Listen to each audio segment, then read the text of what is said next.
Welcome to Come Into Your Own featuring Gordon Tredgold, author of Fast.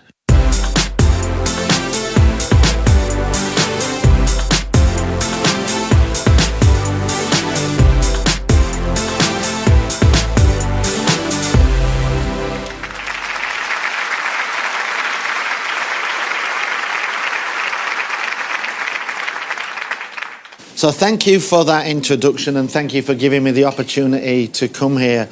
And I'm really honoured to be able to speak to you about Fast, because for me, Fast was the thing that allowed me to come into my own. And what I found was that I was really good at turning around failing projects, underperforming departments, getting in and doing a lot of the work that people didn't want to do, because I enjoyed that and I became very successful at it.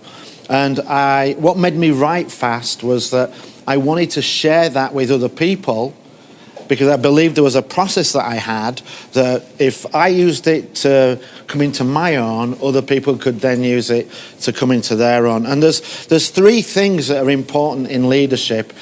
The first one is we've got to be able to lead ourselves.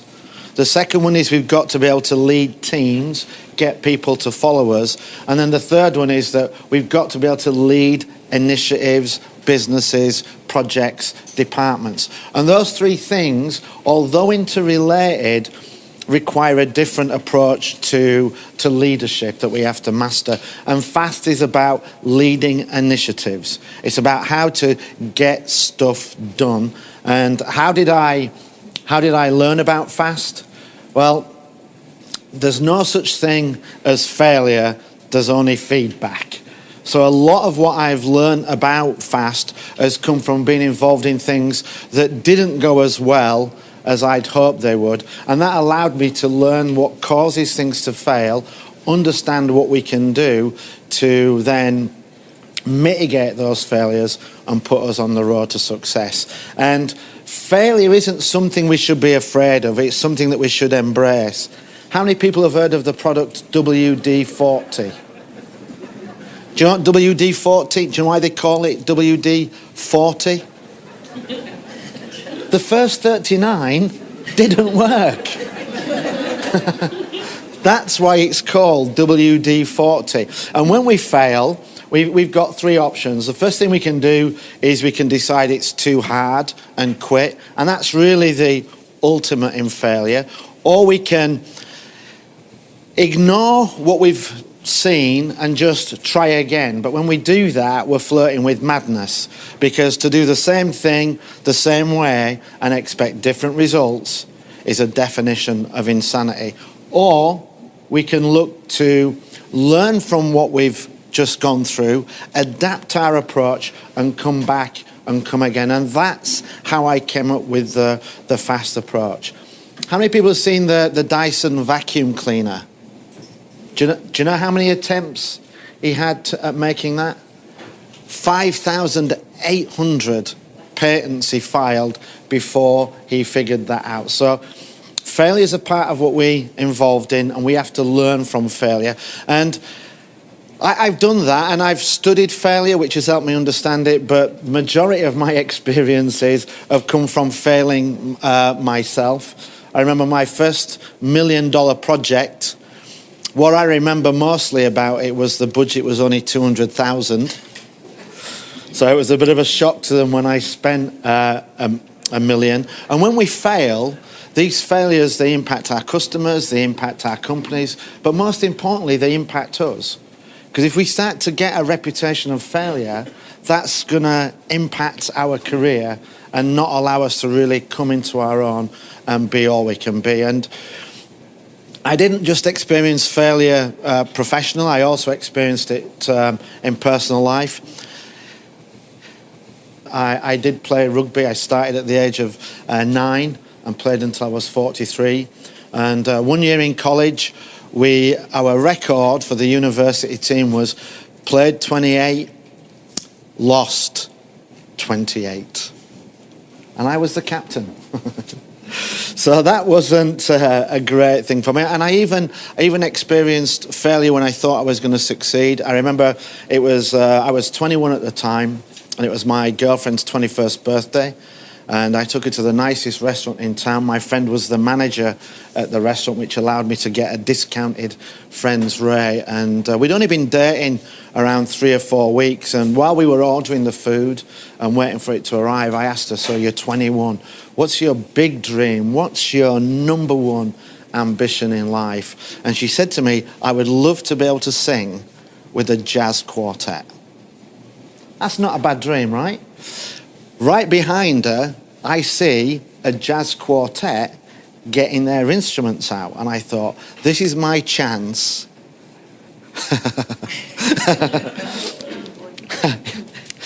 Sometimes I'm a stupid person.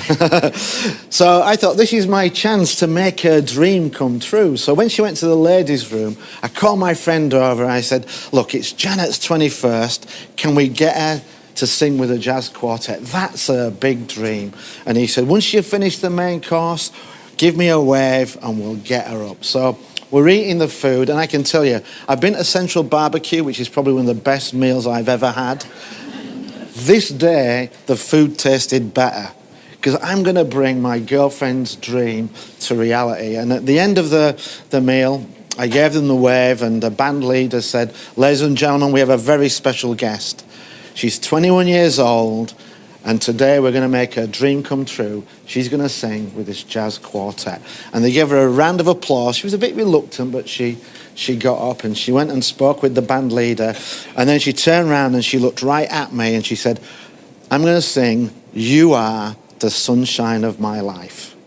Now, I'm only 5'6". At this moment in time, I'm like 12'6". Life could not be any better. The music starts. She starts to sing. It was absolutely awful. She did not hit a single note. And it sounded like somebody was strangling a cat underwater. And she didn't have the decency to have a birthday on a Monday or a Tuesday. Oh no, this was Saturday night. This place was absolutely packed. The people are looking at her, they're looking at me, I'm looking at her, looking at them, trying to see whether I can slide under the table. So instead of a romantic evening for two, we left in separate taxis, and I've never seen her since. So I'm passionate about failure because I've failed when things have been going badly, and I've failed when things have been going well. And it's caused me to do a lot of research and study into failure. And when you do that, what you'll find is that failure is everywhere. Does anybody know what percentage of projects fail? 60%. IBM will tell you 60% of all projects fail. What percentage of first-time businesses fail? It's actually 80%. Startups, 95% of all startup businesses fail. And the number one reason they fail, 42% of startups fail because they create a product that nobody wants. Now that's very easy to fix. Before you make the first one, just say, excuse me, I'm thinking of building an elephant out of paper mache. Would anybody like one? And if you don't have anybody go, oh, I'd love one of those, don't make them. So a lot of the things that we do that cause us to fail are self-inflicted. And when you look at the causes of failure, and I've spent thousands of hours studying this, what you find is that the things that cause an entrepreneur to fail are exactly the same things that cause a mid-sized company to fail and a multi-billion-dollar company to fail. Now, the impact of the failure can be different in terms of scale, but it's exactly the same causes. And this is what FAST is based upon. It's based on the things that cause us to fail, the most common reasons and causes of failure. And if we can avoid those, then that's going to allow us to avoid the common reasons, leave us on the path to success, and it's actually going to allow us to be more successful and to achieve it quickly. And the two reasons why we fail, and there's only two. One is we're doing the wrong job, and the other one is we're doing a bad job. Those are the two reasons why we fail. We're doing the wrong thing or we're doing it, if it's the right thing, we're doing it badly. And the 4 causes of us doing the wrong thing or doing it badly are a lack of focus. And focus is about what is it we're trying to do? What's our goal? What's our objective? What does success look like? A lack of accountability, which is about who's involved. Do they know what their role is? Has it been clearly communicated to them? Do they have the ability to do that job? Unlike my girlfriend Janet, who couldn't sing. We could have fixed that by, when she said, my dream is to sing, me saying, can you sing? All my dreams, apart from being MVP of the NBA, all my other dreams, I can actually do a little bit in that field, but she had a dream where she had no talent whatsoever. So we need to make sure as leaders that we put people in a position where they can be successful. And when we get our focus and our accountability right, this is what allows us to make sure we're doing the right job. And when you're doing the right job, everything you do will be effective. It will move you forward towards your goal. If you're doing the wrong thing, then it doesn't matter how hard you work, you're like a hamster on a wheel, you're just going to end up frustrated, demotivated, and zero progress. Simplicity is about the how. How are we doing the job? Have we made it as simple as possible? Do people understand what they need to do? Because when people don't understand it, it impacts their belief. And when they lack belief, they lack the desire to start, and now you're going to get poor performance. And then the last part is transparency. Do I know what's involved? Do I know how I'm performing? Do I know where I am? And if you don't have transparency, it's like you're trying to run a race blindfolded. After 5 minutes, you don't know where you are, you don't know where the competition is, you don't know where the finishing line is, and yet you still think you're going to win. It's not going to happen. And when we get our simplicity and our transparency right, that allows us to be more efficient. So focus and accountability. This builds our effectiveness. Simplicity and transparency aid us with our efficiency. And when we are both effective and efficient, you will see a significant improvement in your overall performance. You will achieve more success and you will achieve it much quicker. And the reason why you achieve it quicker? Because you're not spending time failing and doing it again. I spent 30 years working in IT, and one of the phrases that I used to hate was, we would look at a project and I would say, I don't think this is going to work, we need to do this and this, and they'd say, oh, we don't have the money to do that. And then it would fail, and then we would find the money to do it correctly. You know, find the way to do it right first time. That's the fastest path to success. So what I want to do now is I want to go to each of those components. I'm going to talk about focus, what it is, why we lose it, what happens when we lose it, and then how we can improve our performance in that area. And then I'm going to come back and talk about simplicity and transparency. So focus. Focus is about the what. What does success look like? Do I know what my goal is? Do I know what we're aiming for? And when I meet with a lot of entrepreneurs and businesses, what I find is that, especially entrepreneurs, they have no clue what their goal is. And I ask them, so what's your goal for 2016? And it's to make more money. That's not really a goal. That's a little bit of a wish. In order to be able to put a plan in place, we need to know how much money. Do you want to make $1 million more? Do you want to make $10 million more? Because the plan for each of those is different.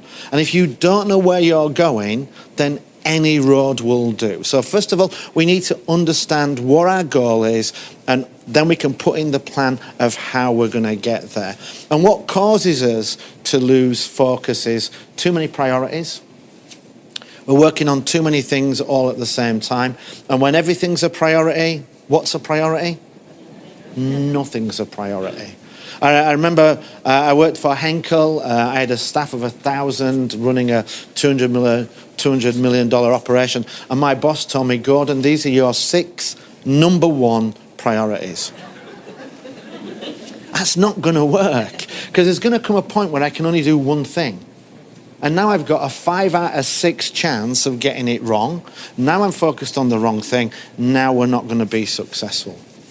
So we need to keep our priorities to a minimum. Another thing that causes us to lose our focus is we're under pressure and we just dive in. We've got a big thing that we need to do and we just dive in right away before we fully understand what it is we're trying to do. We think we know, so we dive in. Albert Einstein said, does anybody know this quote? What he would do if he had an hour to save the world? He would spend 55 minutes understanding the problem and 5 minutes working on the solution. What we tend to do is spend 1 minute understanding the problem and then 59 minutes trying to solve it with a solution that's probably not going to work. So we need to make sure we understand it. And that is the leader's job.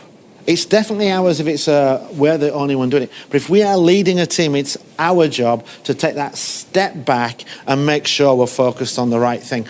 Peter Drucker says management is about making sure we do things right.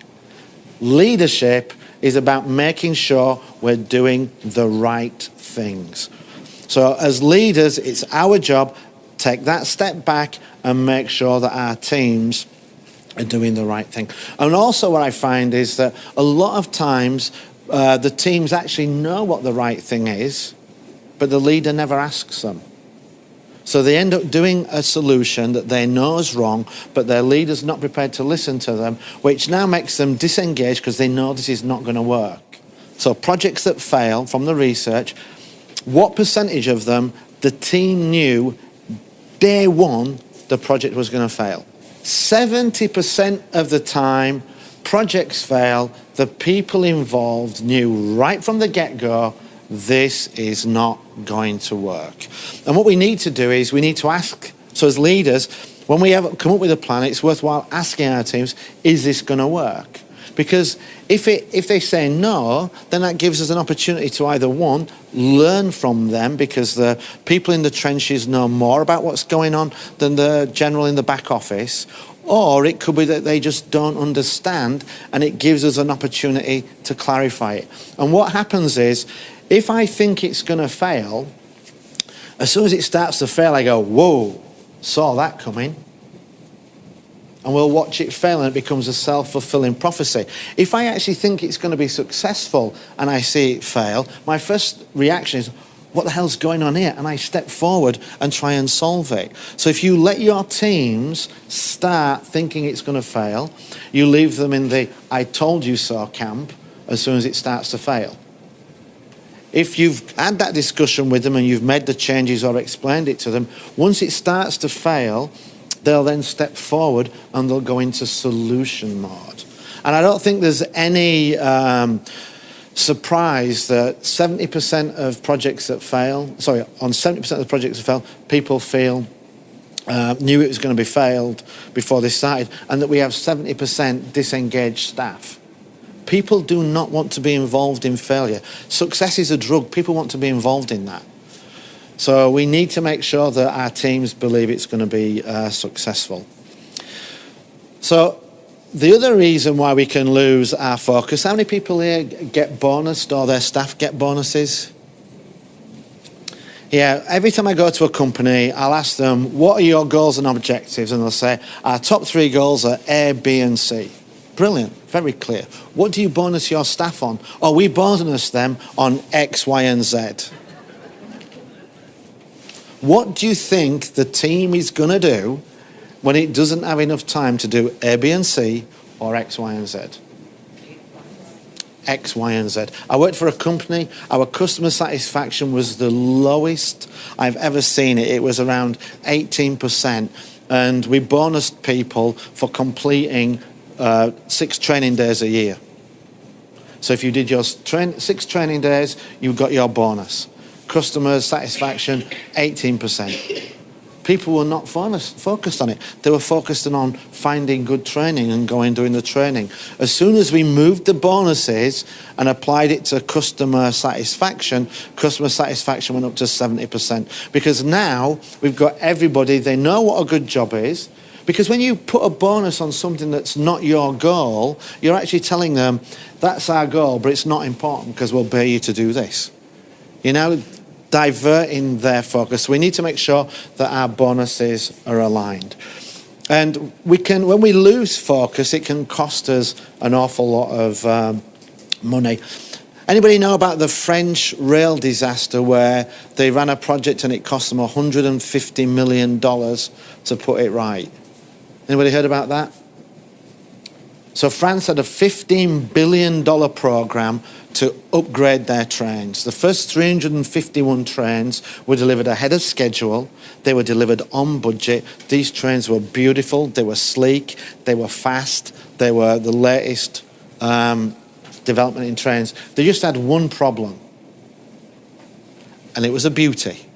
The trains were too big for 1,800 of the 2,300 stations in France. They tested them on the modern stations. What they didn't do was test them on the rural stations where the platforms were too close.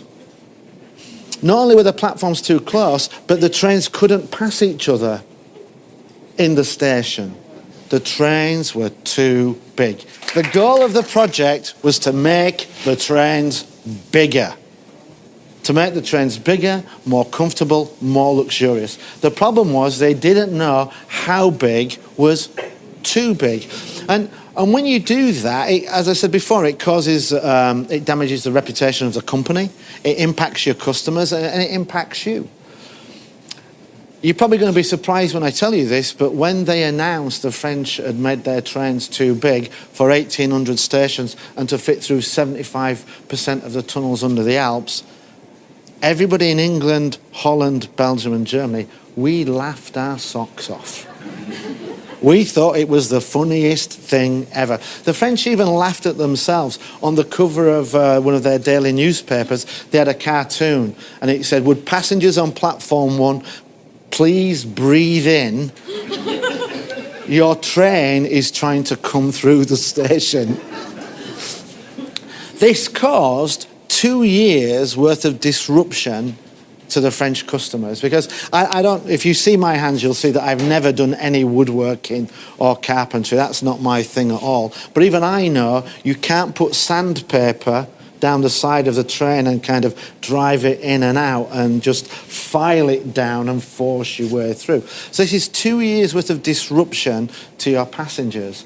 And then imagine you're the project manager. You're looking forward to coming into your own, and now you have to go and see the President of France and tell him, you've made the trains too big. I don't even know how you would start that conversation. Sit down, I've brought you a drink. Or, you're going to laugh when I tell you. No, it's going to be career-ending, career-limiting. And when I tell this, I often think people think, yeah, well, that's the French, you know. That's the kind of thing that they would do. Yet the Australian Navy spent $40 million building landing craft that do not fit onto a single ship in the Australian fleet. $40 million, they've built ships, landing craft that do not fit onto any ship. They are all too big. So that's a $15 billion, $40 million program that's failed. And then there's my uncle. Does anybody know what a quantity surveyor is? So a quantity surveyor, they work in the building trade, they do a lot of the measurement and the planning. My uncle was a quantity surveyor, and I come from Yorkshire where we have a reputation for short arms and deep pockets. We're great at spending other people's money.